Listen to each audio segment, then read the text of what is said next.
Before we begin, listen to this sound. Take a deep breath in and out.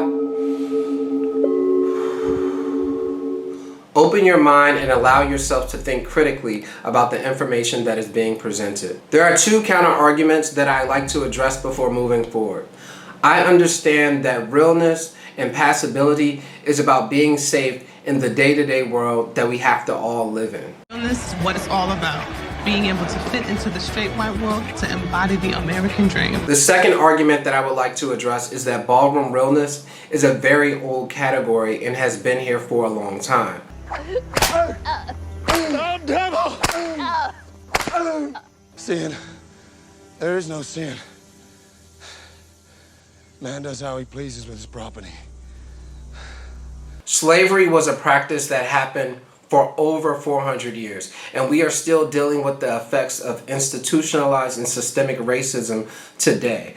So just because something is old doesn't mean that it isn't harmful. There have absolutely been times where realness has been fun and it has been creative and then it was entertaining to walk or entertaining to watch. But there's also been times where realness has absolutely been cringe. I'm not saying that we should get rid of realness, but I definitely think we should revamp realness.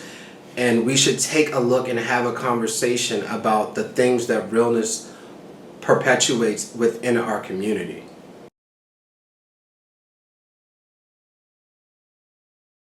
I want to ask ballroom people a serious question. Why do we glorify heterosexuality in a space that probably has less than 5% of heterosexual people there? In our own community, in our own terrain, why are we glorifying people that use religion to persecute us?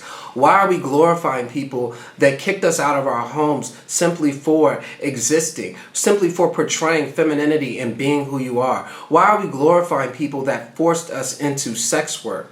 Why are we glorifying people that unalive us simply for existing? A teenager now in custody facing hate crime charges in the stabbing death of a young gay dancer, O'Shea Sibley, last weekend at a gas station in Brooklyn. Meanwhile, crowds gathered in Brooklyn, New York on Friday to remember O'Shea Sibley. The 28-year-old professional dancer was stabbed at a Brooklyn gas station late last Saturday. 16-year-old Jaden Tkachuk is recovering from a broken bone in his face, nerve damage, a head injury, and bruises all over his body. They were just saying the F slur over and over and over and over as they were punching me. A transgender woman brutally attacked in Texas last month was found shot and killed over the weekend. Video from April's assault shows several men beating the woman in a Dallas parking lot.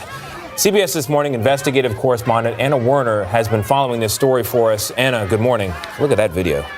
Members of Baltimore's transgender community are crying out for justice after a woman was found dead from multiple gunshot wounds on Sunday. Her name was Tyvion Latham, or just Ty for short. But she represents yet another transgender person who has suffered a violent death after someone discovered her body in a West Baltimore alleyway on Sunday morning. To know that you've been shot 5 times and covered in a blanket and put in a ditch, that shows the inhumanity that the person who killed her has.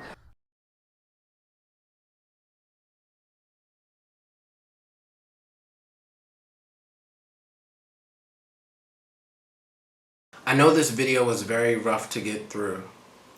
And I'm sorry if you've been the victim of violence, if you lost friends or family members due to unjust hatred from heterosexual people.